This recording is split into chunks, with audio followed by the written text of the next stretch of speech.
Cool. Hi, Francesca. Welcome to the podcast. Thank you. Thank you guys for having me. Yeah, it's been a pleasure working with your company as our bookkeeping company.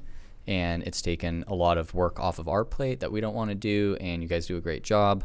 And we've known each other just like through business connections, over the past few years, even like before that, before we hired you. And lately, I have been thinking a lot about the importance of money management in business, especially as it pertains to marketing, because that's what the services we provide are. So I wanted to have you on the show and kind of talk about the importance of managing your money right, the importance of like having systems, in place in your business, and kind of just go from there. So everybody, this is Francesca, and her company is called Thornley Knight. And I will let Francesca kind of open with about her company and, how they got started and what they do. Thank you. Thank you guys for having me today. This is a good first experience for me. We've been in business now 11 years, and originally I always knew that I wanted to stay home and homeschool my kids and raise a family, but I didn't want to have to sacrifice a career in the process.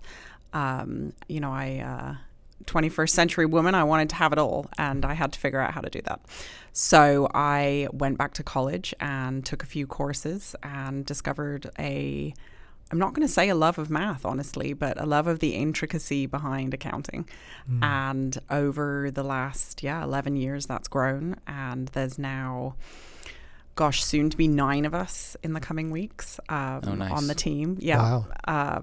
And it's just been a wild ride. So I get to share this flexible schedule. Probably half my staff are homeschooling moms. Wow, that's awesome. Yeah, I think we've got 20-something kids between us now. That's amazing. So you built the way. The whole business around that. Well, I'll call it lifestyle. It's not really a lifestyle, but and so like even a lot of your employees fit in that way. Yes. That's really cool, and it explains a lot. Yeah. People don't know what that means. Just being on a call with one of your employees and getting some numbers figured out, and like I don't know, maybe hearing like a kid or something in the back. Yeah. It does not bother me, and I don't think that in this day and age that matters. Yeah. Unless it's like some insanely important like multi-billion-dollar business like you know what I'm Absolutely. saying, but No, for normal for sure. day-to-day business that's normal. And I actually didn't realize that about your company, so thank you for sharing that. It's really that's really cool. And we always tell clients, if you want our undivided attention, by all means, like schedule some time and we'll sit down and do the Zoom, and you get 100% of our attention. But otherwise, people might be. I actually updated my contract last year to state that, and to say, if you just pick up the phone randomly, someone might be in the drop-off line to pick up kids from school or go to soccer or something else. If you want our undivided attention, of course you will always get it. But otherwise, we are women on the go. We just happen to be a group of women, but we're all on the go and meeting client deadlines and taking care of business and taking care of kids. I like that because it actually, in my mind, I'm the type of person that does business on the go as well. Obviously, I try to keep it contained to the office. Yeah. But there's something about like I can still get done what I need to get done wherever I need to. That's pretty great about, I guess, suppose this day and age.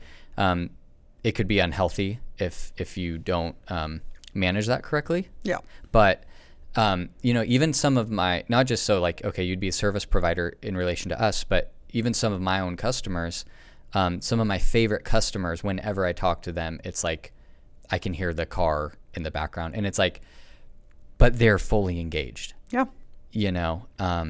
And so to me, is this interesting juxtaposition of like dedication and flexibility. Yep. But I love it because it's like, hey, if you're, a homeschool mom but you want to work, on top of it's like they can do that. But the performance is expected, and it will be there because, they did answer the phone in the drop-off line. Yeah. Right. Yeah, exactly. So, yeah. It's like, and if that's not convenient for someone, then by all means, hey, can you call me back when you get home? But, you can't get that out of an employee if you handcuff them to their desk. No, and people lose. I mean, these days, work really should be an adjunct to life. That's how I run my company. Yeah. And there are so few jobs that require you to be in the office 180%. And I really feel right, from a functional standpoint. From a functional standpoint. Yeah. And I really feel like by giving my staff that freedom, I remove the micromanagement, here's what you've got to do. There's no such thing as the stupid question. The stupid question is the one that doesn't get asked, right? But go away, take care of business, see to your family, make sure your kids are happy. And we talk about work-life balance a lot because it can feel, when you are blending the two, it can feel like you're, as you just said, always working. And even my kids will be like, you're always on your phone. And I'm all, yeah, it's kind of the blessing and the curse. I work on the go, but I'm like, do you know where we wouldn't be on a Tuesday at noon? We would not be on the ski hill if mommy couldn't work from her phone. Right, so there's exactly. that. And we do a lot of world traveling. I'm from England originally, so going to head back and see my family soon. But yeah, getting to share that and getting to grow the company and, I'm blessed to say I have a really low turnover and staff who just love their jobs and women who are lining up at the door for work. Right. Well, that's what I'm saying is you built your company based on a cultural paradigm that was suitable and desirable for you, which you just replicated to other people like you. Yeah. Which is, I've actually never thought about how cool that is. And I'm in total, I'd love to stake a claim to that, but it's accidental entrepreneur. Like if you'd looked at me 11 years ago and said, where are you going to be? This was not it at all. It's not what was in your mind. No. Yeah. And people will say, oh, so where are you trying to go and what are you trying to do? And of course, at this stage, I have goals and I have metrics and KPIs and all that complicated crap. But ultimately, it's where do my staff want to be? How can we best serve our clients? And if that all continues to grow naturally, that's amazing. But otherwise, my world domination plans are pretty minimal right now. Right. Yeah, there you go. I love that. Though in accounting, there's plenty of room. Not enough people graduating in the accounting space. So world domination could be on the books in 10 years. So were your first few customers, was it just like bookkeeping? Like how did that look and where did it start and then what did it grow into? Yeah, absolutely. So when I got done at college, I literally put up a Facebook post and I said, here I am, fresh bookkeeper, and a friend of mine reached out and we worked together for I think nearly 8 years and I tracked for her, she was brokered produce. And so we tracked the movement of some sort of 20 million pounds of produce traveling back and forth across the US in trucks. Wow. And contracts and the accounting side of all of that. My second client is still with me today and he owns a media group down in Monterey. And that was Craigslist. And I walked into his office 7 months pregnant with my son, my first baby. And he's like, you'll figure it out. It's fine. We'll figure it out together. Yeah. And we have. And here we are, 11 years later. He just texted me before I walked in here, actually. And, and a lot of my clients end up, really feeling like family where we spend... And I'm sure you guys see this too. You spend so much time with the people you work with. They need to bring you joy. If that's your staff, if that's your clients. We don't accept customers honestly if we get some red flags related to how they're going to treat us and how they're going to behave. It's just like there's a lot of ways to say no. Yeah, for sure. We've learned, and it's really good because I think the emotional toll it takes to try to please somebody who's toxic is not worth whatever they're paying you because your prices are going to be based on like the value that you deliver, in a healthy environment. Yeah, 1000%. And going through the hiring process, I've had similar encounters. I had one gentleman who came on and the first thing he said to me was, oh, so I'd be working for a woman. I'm so sorry. Oh, you're good. Mine. Yeah, go get it. Sure. Yeah, it's fine. I can cut it.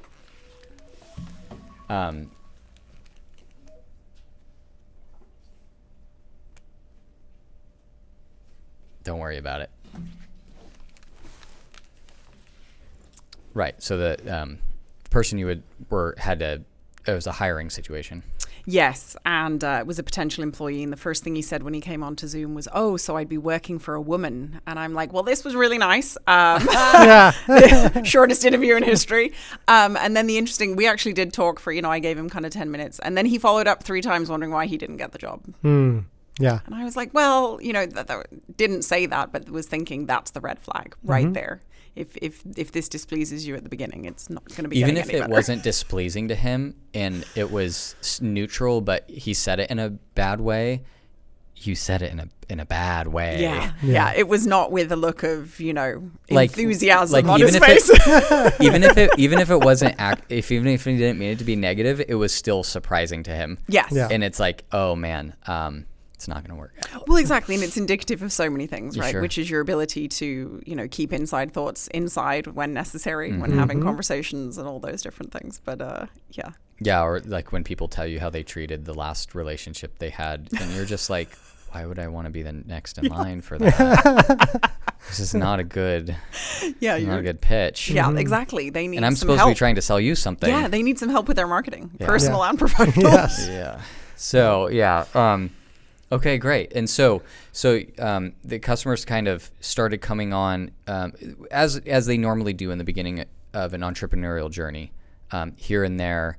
Sounded like a lot of bookkeeping, a lot of tracking, and then did you have your business name yet in the very beginning, or was that something that like creating the brand of Thornley Knight happened after, or that was already there? Yeah, that took a while in the beginning. So my dad's nickname for me was always FT, just my initials. So I was FT bookkeeping for a while. And then in 2020, when the world came to a crashing end, I decided then was the time to incorporate. And I was sat around with a friend of mine one evening, and somehow the topic of conversation came up about my grandfather's paint company. And so back in the 1800s, my great-grandfather started a paint company, and he was Thornley, and the other man was Knight. Yeah. And Knight lasted just a couple months, I think, but they never changed the company name. And they went on to produce paint as chemists till the 1980s when the company finally sold. But they produced paint, provided it for the royal family to the royal carriages. Nice. Wow. So I've got all this. This great history that comes along with that. And my grandfather was really proud of the fact that even back in the early 1920s, he would offer anyone a job. He felt like everyone had a place, no matter your race, your color, your orientation, whatever it was, they were always very inclusive, and that was a big deal. And so I was very proud to be able to carry that on. Because, Carry on the name. Yeah, to carry on the name and bring some of the history to the company. Yeah. 7,000 miles away, but who cares? Yeah. Right. So, okay, now let's dive into a little bit of the fun tactical business stuff. Okay. You're familiar with the Profit First system? I am. Okay. Do many of your customers use it or anything like it? Yeah, so people definitely use variations of it for Yep. sure. It kind of depends on the company and the person as to how they use it. Yeah. I strongly recommend it, especially to startups, because there are so many good principles in there. And I can't tell you how many people that I meet in business who are 5 or 10 years in and they're like, oh, I don't get a paycheck. Right. I'm like, oh, you own the company and you don't get paid, or they don't get paid regularly, or there's nothing left at the end of the year. So many different versions of that, right? Right. But some people use it the traditional way with the multiple bank accounts. A lot of people have moved to spreadsheets just because if they're not keeping track of the deposits and the transfers in and out, or making sure they're sitting down to do it on a weekly. That's way harder.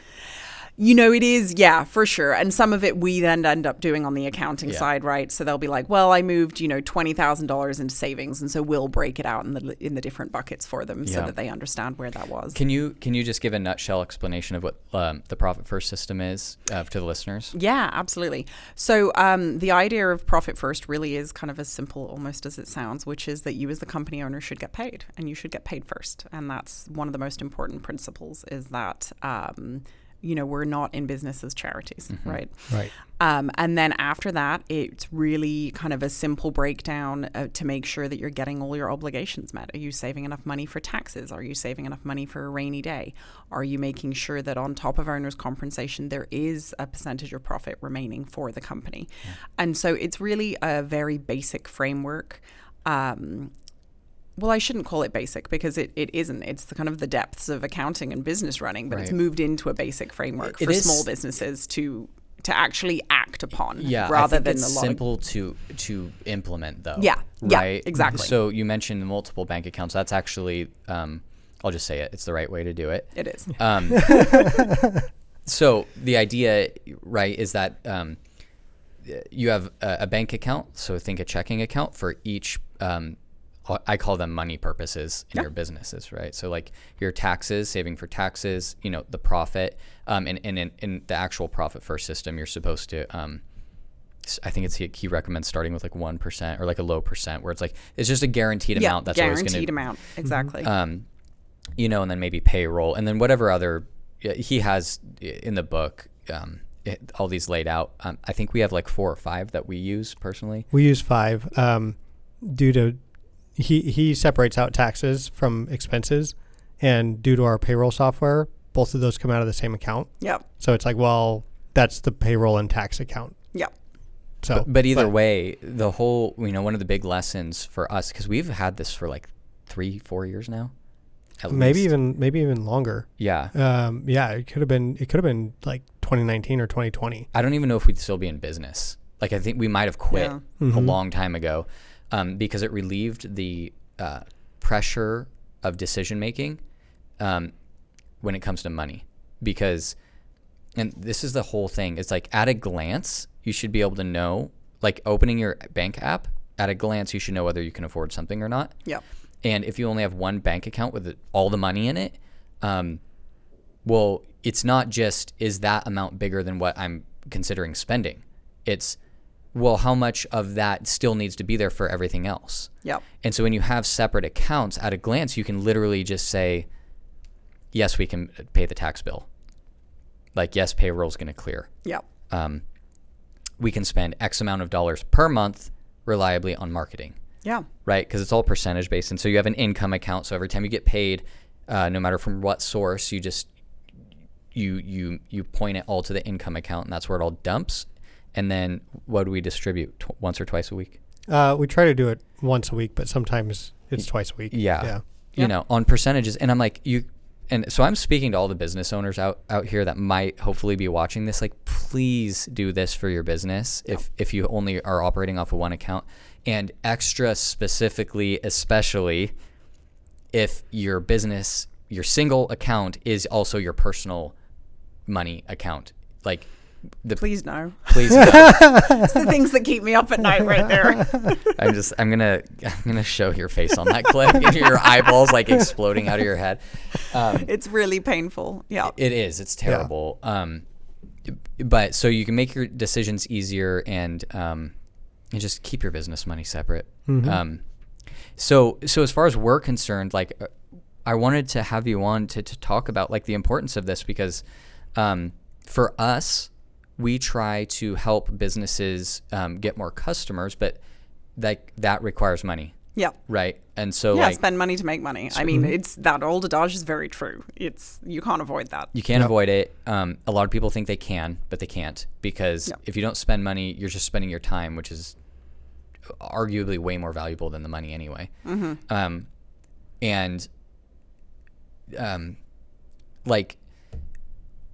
They don't understand that it's just like gasoline in a car. Like, when the tank's empty, the car doesn't run, don't act surprised. Yes. Right? 100%. And so the reason I use that analogy is because it's like, business owners get enthusiastic. They want to go 100 miles an hour from the stop sign. And you're like, okay, but you can't sustain that, for one. And B, you don't even know, like, you got to make sure that like car's aimed. Like, so all I'm trying to advocate for is for business owners to put a percentage away of their revenue for marketing. And, what did you mention? Anywhere from 2 to 20? Anywhere from 2 to 20. And some of that, of course, is going to vary by industry. Some of that is going to vary by whether you're business to consumer versus business to business. Mm-hmm. And some of it is going to vary for what your goal is. Like, you guys know this. Are you trying to quadruple your revenue in the next 6 months? Mm-hmm. Or are you simply trying to maintain a presence and a slow drip through the door?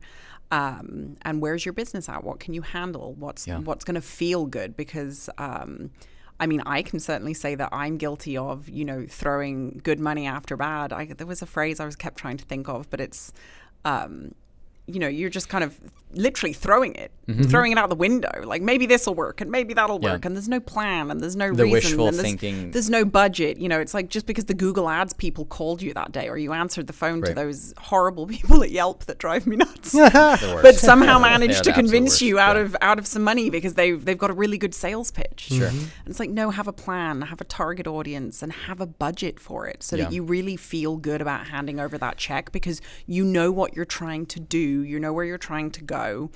And you're working with people like you guys who have knowledge in that industry. I'm good at accounting. I'm not good at marketing. Yeah. And it's the one thing that for me makes me want to throw myself off a cliff. Sure. Well, it's like it's something like this. And this is not like a coined thing that I can refer to all the time. But at this moment, I'm like, the amount you should spend is something along the lines of the amount you could afford, somewhere between on the low end, the amount you could afford to lose every month. Yep. With zero return at the lowest. Yeah. And then at the highest, it's like the most your business can put away and spend, even if it's like moderately effective. Yep. Right. But definitely less than whatever your enthusiasm is on a good day. Yes. Because inevitably we all get motivated for one reason or another, and we're like, we're gonna do it. I'm just gonna send the money. Like, it's just, and it's like, it never works like that. No. For one, but also you just emptied the whole gas tank. Yep.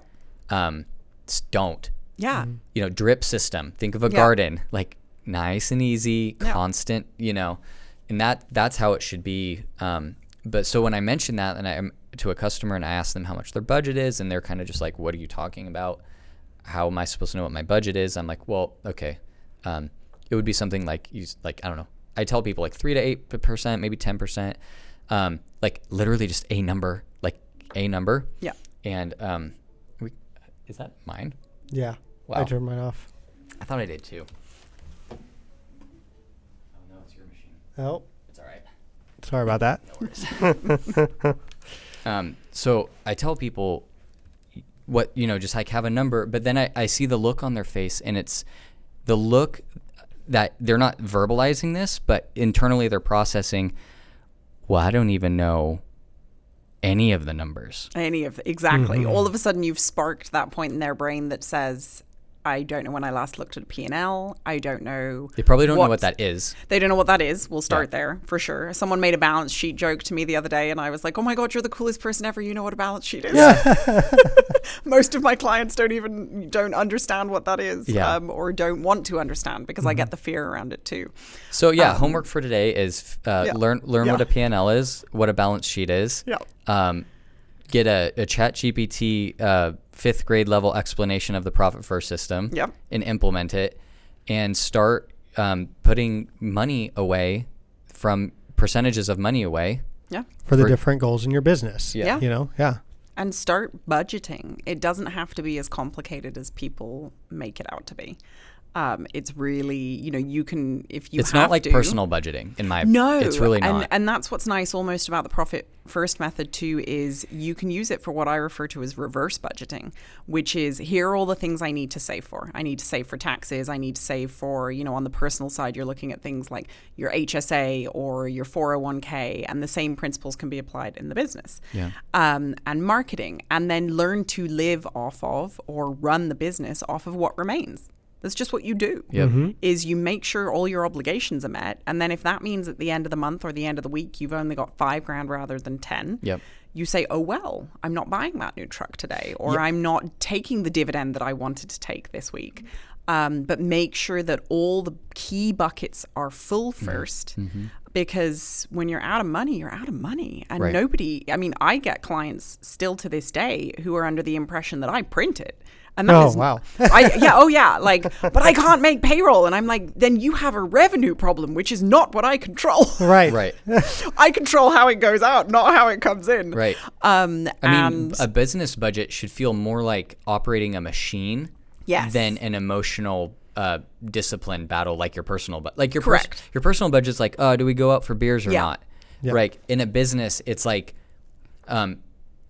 should we get rid of any softwares we don't use? Yeah. But other than that, like, things should remain constant costs. Correct. And you shouldn't get that sick feeling in your business, in your stomach, Right. when you're making decisions. Unless, of course, you're making really big decisions for Sure. the first time, and in which case it's very natural. But if you're sitting down, to buy a new computer or whatever it might be, and or if you're just making tiny decisions and you feel really ill about them all the time, then you need to get a grasp on why that is. Yeah. And there are systems like the ones we've Yeah. talked about already that solve those problems so you don't have to feel them anymore. Yep. And then your mind is cleared up and you can think clearly about your business now because you're not stressed about the unknown. Yep. Right? Yeah. So have you noticed any trends with your customers? Okay. So like, obviously, without naming names, it's it's just like, are there things that are common to the customers you have that whose businesses are doing well versus the ones that are not doing so hot? Yeah, absolutely. So I would say that one of the key parts of doing well is that from the very beginning, my small business owners identify what they need to take home. So sometimes in the first stages of business, you're still working your W-2 job, and so you don't need to take anything home. That's great. Sometimes it's, I've quit my job, I'm all in, here we go. In order to feed the family and eat, I need 120 grand a year. But we set it up, and it's kind of set it and forget it. Here is your compensation, whether it's on payroll, whether it's an automatic weekly transfer, if you're a sole proprietor from your business to your personal.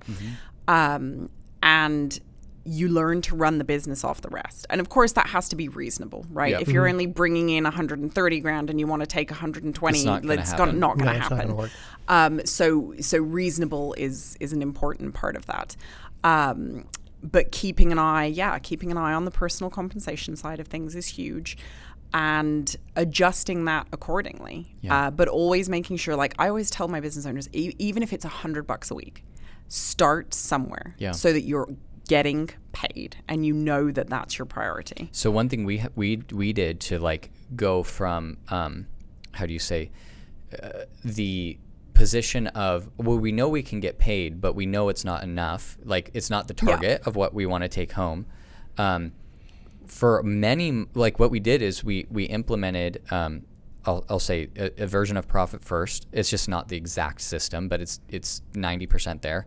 And then we said, how much can we run through payroll reliably every time and never miss? There we go. Yep. Exactly. Never miss.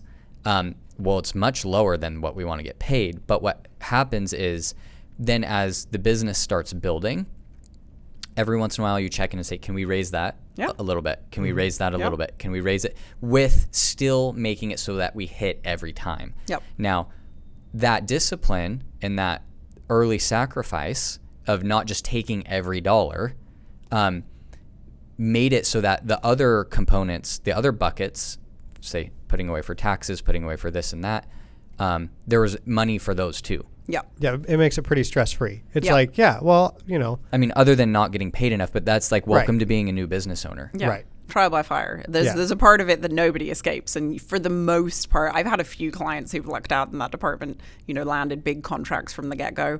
But otherwise, you know what? Sometimes you're going to vomit and wonder if you're going to pay the mortgage this month. Yeah. That's just the life of being a small business owner. Hopefully it's short-lived. And Right. Yeah. Okay. So the successful endeavors, they identified how much they wanted to make and then take home. Yeah. And then worked from there. Correct. Right. Yeah. Next thing would absolutely be separating business and personal finances. Firstly, if you're a corporation and you're treating your corporate bank account like a piggy bank and, charging your vacations and everything else, that's actually called piercing the corporate veil. So if you ever get sued, you are effectively removing your protection. Exactly, because they're saying, well, you spend it whether it's personal or a business, and therefore you're pretending like the business isn't a business. Right. You're commingling everything, and therefore nothing is then protected. Right. In effect, you're not keeping the order where the order is supposed to be. Yeah. So why would you get protection from that? Yeah, That's exactly. like a really easy way to undo the benefit of having an LLC, for example. Exactly. So that's huge. And then on top of that, what you then get is people who are chronically doing bank account or bank balance accounting. So they log in, and if they've got, we talked about this at the beginning, if they, I've got money in the bank, therefore I have money. And those people then get to the end of the year and they go, well, I have no money in my bank. Why do I have a whopping great tax bill? And it's, because out of all the money that has gone out of the bank, 60% of it was personal.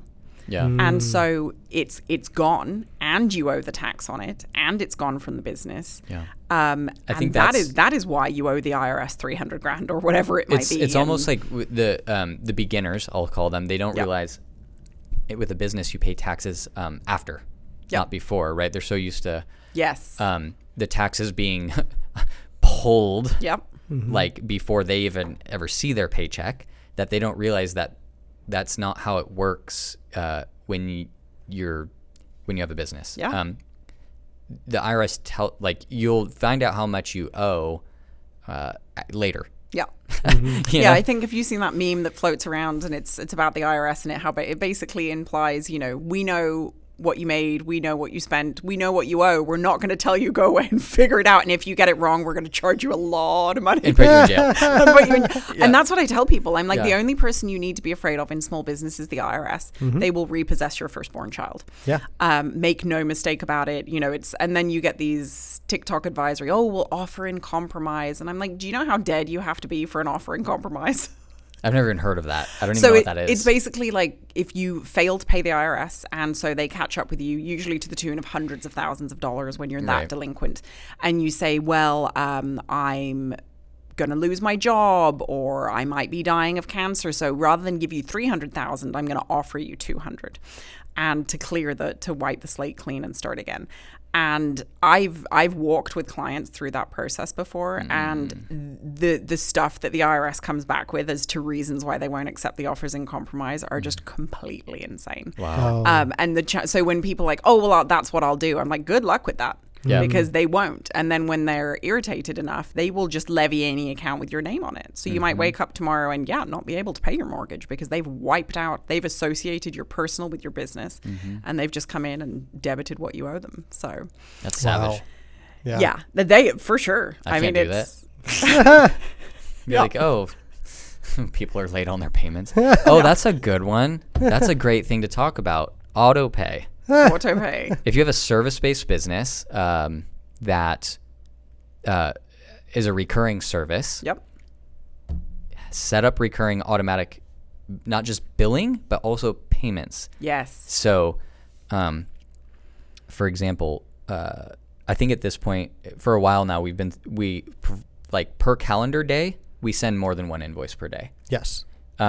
So that's like the computer does it. Yep. Right. That's like hundreds of invoices that I don't have to think about being sent. They just get sent. Yep. Because the software does it. I'm just mentioning this because there's so many businesses that I don't know. I don't know what it is. Why they don't why they want to use paper and pens and so bad. Like it's like so you're gonna pay an employee all year long for something that you could pay a QuickBooks subscription for. That's wild. So, and then the automatic payments thing is like, I cannot stress this enough. The more customers you can get to sign up for autopay on their recurring services, the better. It's worth hounding them for 3 months every time they make a late payment. It's worth hounding them for 6 months to sign up for autopay, because when they finally do, you don't have to sit there and call them and email them and send the reminders. I mean, there's even automatic reminders, but if they're ignoring the invoice, they're going to ignore those too. Yes, I'll let you go off on that. Because it's such a huge thing. And I wish I brought the statistic with me, but I actually sat through a seminar a couple of weeks ago, and he had us back into the math of accepting credit cards And, you know, if you're getting X number of dollars, X number of days earlier, through a combination of autopay and auto billing or accepting credit cards versus bank accounts. Because how many people these days can recite their credit card number off the top of their head? Right. Can you recite? I've had the same bank account number for like 15 years, and I can tell you I still don't know what that is. But so if I can pay something by credit card, I mean, I can do it wherever I am at any point. And anyway, it was effectively, we looked back at the numbers, and it was something like basically a 20% interest rate by accepting credit cards and setting up auto pay versus not doing that. That was kind of the opportunity cost. Wow. Because of how much more money you Right. can So collect you're saying in that 12-month some businesses period. don't want to accept credit cards because they have to pay 3%. Correct. And we've, for the most part, avoided a lot of that because we just tell customers we really prefer bank transfer. And I'm just honest. I'm like, it's that way I have to pay 1% and I don't have to charge. And I'd rather, like, I just tell them, like, I'd rather pay 1% than have to charge you 3%. Yeah. And for a lot of them that works. If it's not, then it's like, yeah, we totally accept it. But it's like, you know, we definitely go into that sales thing. Like, please. Absolutely. You know, But you can still do bank transfer and pay less fees and set up auto pay. Yep. Right. But that's the thing, is just getting them to understand. Also, I've used this psychology too, and I'm not trying to trick people. I'm actually trying to help them. It's going to save everybody time. Yeah. Why are you logging on to pay your bill to me every month? It's the same cost. Yeah. It doesn't change. Exactly. Especially with flat rate billing. It doesn't change. You already know the money's going to go. Yeah. Why are you have to see it in an email? Yeah. Like, just let it drift. Yeah. Like, we're not having a lapse in service to serve you. We shouldn't have a lapse in getting paid. It's very simple. Now, if the answer deep down inside is, well, we don't know if we're going to have the money or not, then let's circle back to the beginning of this conversation. Exactly. Yeah. This is a different issue at hand. Which I would commend you even, to even consider, like, having contractors like marketing agents or bookkeepers on staff. I don't see many people doing that if they don't have their money straight, but they definitely inquire for service. I know that much. Yeah. So, gosh, where was I going with this? Can't remember. you'd brought up like that. Basically, it's a 20%. Yes. Yeah. Thank you. The opportunity cost, the interest that you're essentially collecting by bringing that money in earlier. And what that cash flow availability does for the business. But to your point, I mean, I moved over to automatic billing for all my clients 4 years ago now, and that's a deal breaker for me. If you're not willing to sign up for autopay, you can't sign my contracts without autopaying me. Right. I will not chase accounts receivable. Right. Because just like you, the bulk of my work is done in the first week of the month for a lot of my clients. So if you're not paying your bill on time, I'm not getting paid for all the work we've already done. Yep. Right. And same thing. And the other part of that, especially with what I'm doing, is that if you can't afford to pay me, we've got bigger problems we need to be digging in. Right. Because I'm accounting for your money here, and I'm not controlling it. I mean, some clients we control the flow of it, but for the majority we don't. But then, let's dig in and figure out the why behind this as to why you can't pay these bills.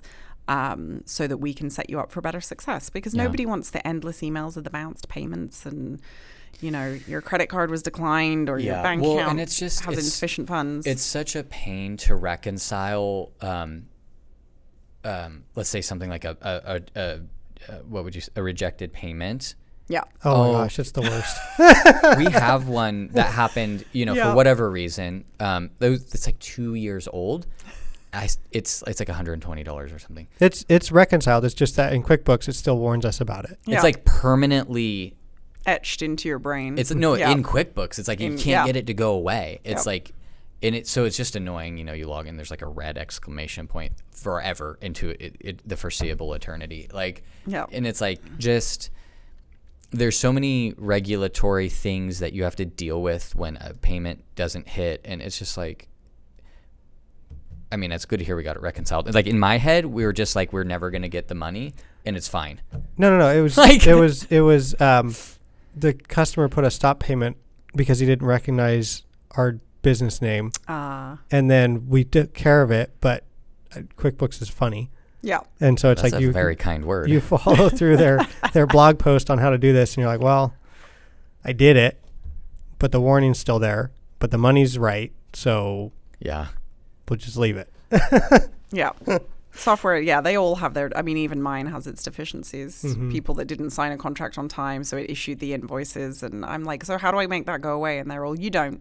And I'm like, but now there's a number in the column and I don't like the number in the column. Exactly. How do I make the number go? They're like, just ignore it. And I'm all, we're in accounting. We don't ignore things. No, that's terrible. I mean, it's supposed to be accounting software. It's like kind of crazy. Yeah. But just pretend it's not there. Oh, okay, thanks. That's really helpful. Very helpful. No, I will say though, like going from like trying to do our books on my own, and then hiring you guys has been phenomenal. Getting to the end of the year and not being like, well, why is the number off? Yeah. By a weird, small, but annoying amount. Yeah. Yeah. And then it's like, okay, well, actually, once you go back and undo it, it's not off by a weird, small, annoying amount. It's off by a lot. Yes. And it just happens to match really close. Yeah. And now there's, a $1,500 to $2,000 hire a bookkeeper to fix your books at the last minute during tax season when you can't hire a bookkeeper because they're all working. Yeah, and that's huge. And I'm glad you brought that up because so many times we'll take over books and you'll have a line item reconciliation discrepancy. And I'm like, firstly, that's not a thing. Every penny should be accounted for and goes somewhere. And just because you're off by 32 cents doesn't mean you're not actually off by 32 million. Right. It's, that's just the nature of the accounting cycle. And I'm not going to get into it because nobody wants to listen to me drone on about that. But the fact is, yeah, exactly. For sure. I tell people that all the time. I'm full of useless information. It's very helpful, but not very entertaining. But that's really crucial. And it's a very underviewed piece of information. Basically, it's you can have a really messy set of books, but I'm only off 32 cents. No, you're not. Right. And your top line might be off by 30%. Your bottom line might be off by 70% by the time we figure out where that discrepancy lies. Wow. Yeah. Right, because by the time it all washes out, then it makes the end result on the bottom line look close. So you think you're close, but it could be a whole mess before that. Exactly. Yeah. Yeah. So if you don't know how to do that audit, then you're SOL. Yeah. Yeah. Completely. Yep. Yeah. And the funniest little things will set it off. Oh, for sure. And, and I remember one, and it was like, okay, cool. We got the QuickBooks account. And so they changed all the mappings. Yeah. And then we're like, well, it doesn't actually work for us. So we canceled it, but it didn't change all the mappings back. Yeah. And so now, a month later, we got to go back and undo, 3 months of work. And it's like, Yeah. And one of the big things as company grows too are the way they account for credit cards. So like you might have a Chase card, but you've got 6 different card holders. And I think our bank does something similar. Yeah. So one of the big things is like a central billing. Yeah, exactly. And so you make a payment and they apply it to the main billing account, and some of them don't automatically apply it to the sub accounts. You have to go in there and do it manually. Some of them only do that once a month. And so from an accounting standpoint, like we'll log in and have, one person's credit card is showing it hasn't been paid in 17 months and, is negative 180 and the other one is positive 180. And you're like, okay, someone didn't allocate this properly. But it can be something really simple that just is complicated by how we have to do business. Those things aren't optional. And making sure that you have a solid understanding of the accounting cycle brings that stuff complete. And in understanding the financial system of your business, so first of all, just get a bookkeeper. Just do it. Just do it, because all of that like very specific fancy jargon that Francesca just rattled off is like you don't have to worry about that. Yeah. Right. And you're going to get it wrong because you're trying to run a business anyway. Right. And so you're not doing accounting. But also hire a bookkeeper, but then also understand the basics of and have the financial system, because I would say that knowing how the money flows in your business is like the number one requirement for it's the prerequisite for growing your business. Yeah.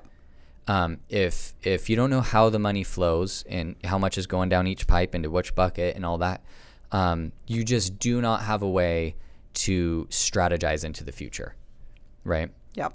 At least if you know, the taxes will be like all the peace of mind. Your taxes are going to be paid. Payroll is going to be made. You're going to get paid. There's going to be some profit, and then you have a bucket for spending money routinely, meaning every single month out of your marketing account. Then you can talk to a marketing professional, and then they can say, this is the type of result we can get for that level of investment. Yeah. Right? Yeah. And then you go, okay, well, is it more than zero? Yeah. Right. And if it's more than zero, that means that you should probably start snowballing that. Yeah. You know, so if anybody's familiar with like Dave Ramsey debt snowball, where it's like you pay off, your smallest debt because it's the easiest to get rid of, and then you roll that over into paying off the second biggest debt, and you go on and on. Well, it's the same thing with a marketing budget. You spend what you can sustainably. Yep. Then you have to, turn that, have a sales process in place so that you can close deals and be profitable on your operations. Yep. And then, you have to have a the cost of acquiring a customer has to be low enough to where by the time you fulfill the services, you can do that again a few more times. Yeah. Reallocate the money back into the marketing account that grows, and then, the percentage is the same that's pouring into the marketing account, but the amount grows. Yep. Because you're selling more. Then you can spend more on your marketing and get more customers. Like, that's actually how it works for anybody that's wondering. It's not just like, well, if I come up with $5,000, will that solve my problems forever? It's like, no. Nothing is one time. Yep. And business is a machine that puts one foot in front of another. Yeah. Until the machine doesn't work anymore. Yeah, and so many people are kind of accidental entrepreneurs in that they've got a product or a service and they suddenly say, you know what, this is going really well, and so I've got a bunch of Instagram followers, or I've got a ton of friends who want to shop, and off they go, and that's great, but they don't put in marketing at the beginning of their business because they've got these followers, they've got this word of mouth. They've got accountants referring business to them. They've got, Sure, yeah. Well, they're marketing, but they're not spending money. Correct. On any hard costs. Yeah. But you need to be allocating that money from day one into the marketing budget, even if you're not spending it at that moment. Correct. Mm-hmm. So that Good point. In 6 months, if things start to slow, Yep. you are putting that money in. But realistically, and I've learned this the hard way over the years, you don't want to wait till things start to slow to put money into marketing. It is too late because it's like a gigantic flywheel, right? Mm-hmm. It takes a lot of effort to get that wheel going. Yep. It's not just, very few people that I know anyway, just, click on a Google ad or turn on a Facebook ad and all of a sudden they're making $1 million next week. No. If it was that easy, we'd all be rich and retired. I tell that to people on the phone all the time. So it's like, when I finally went through the rebranding and did all the thing, it was the website, and then it was, okay, social media, but we can run ads, but there's no point until you have a presence and until people know who you are, and you've got a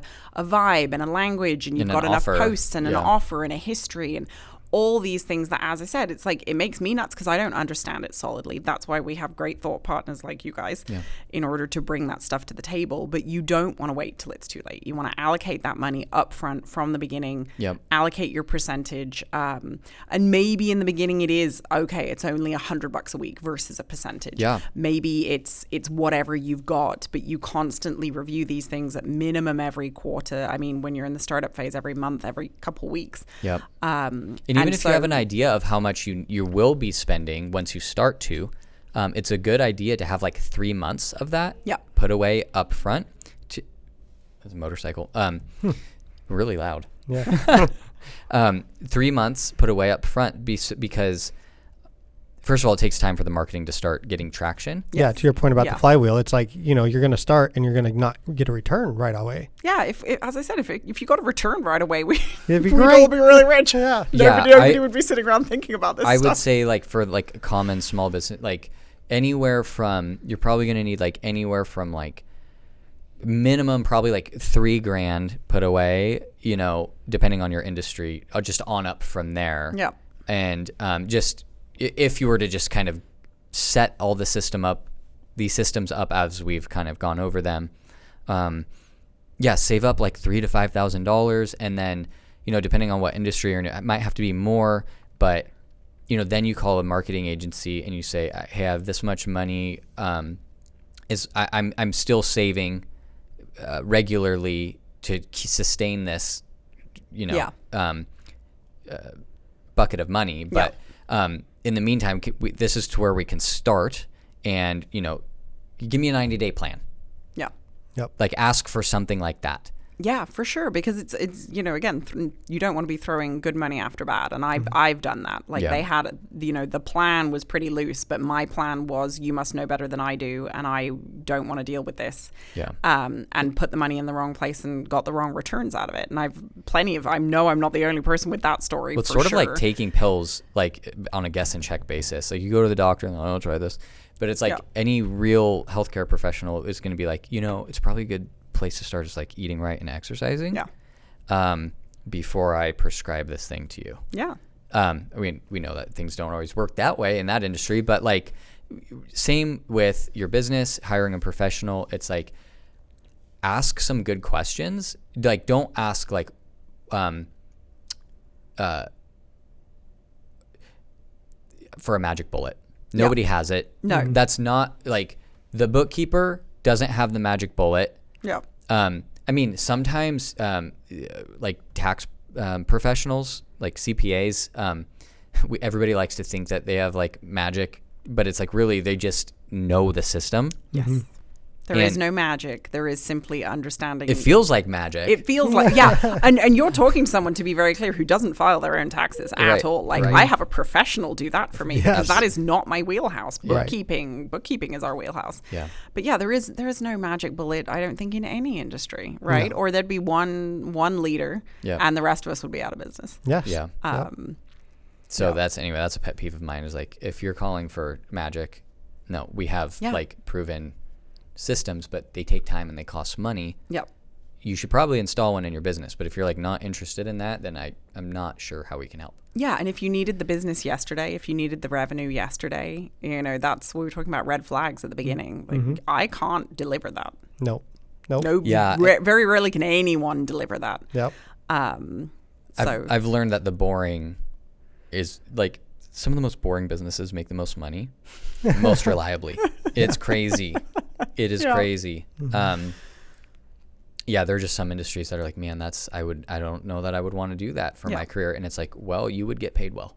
Yeah. Mm-hmm. Because that industry is going nowhere. Yeah. Even with AI. Yep. Or whatever. Yeah. And I think, because we were talking about percentage that you allocate, and one thing that makes total sense to me, but I hadn't had a grasp on it until I was working with the right people, is what your return is for the amount you're investing, depending on your client and your revenue and how that works. So for me, my clients are long-term relationships. Right. It's monthly recurring revenue. Right. I can afford and should be investing a lot more to gain those clients than someone. So a really dear friend of mine has a candle company, but she's not, people aren't buying candles from her for $5,000 a piece every month for the next 12 months signing a contract. No. Yeah.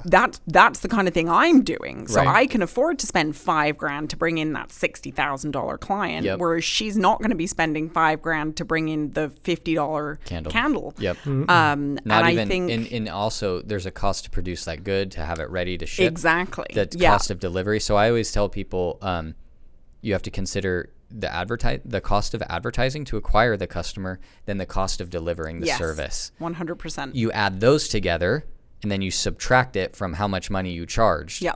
And there you go. Yeah. That needs needs a to be starting point. If that number is 0 or below 0, then you can't market. You don't have a business. There we go. Oh, do you want to have a whole discussion about margins? I did that this week for another client. We're like, okay, but it's important. And again, is it fascinating stuff? No, it's not. But it is important. And immediately 3 emails were sent off to raise the prices on 3 products that were losing money. Yeah. Yep. But a margin analysis hadn't been done very recently. And a lot of this stuff, to your point with AI, it's like, I don't want to overcomplicate it for anyone. Yeah. You can go away and take a lot of the big words we've used and a lot of the things we've discussed and go ask ChatGPT to explain it.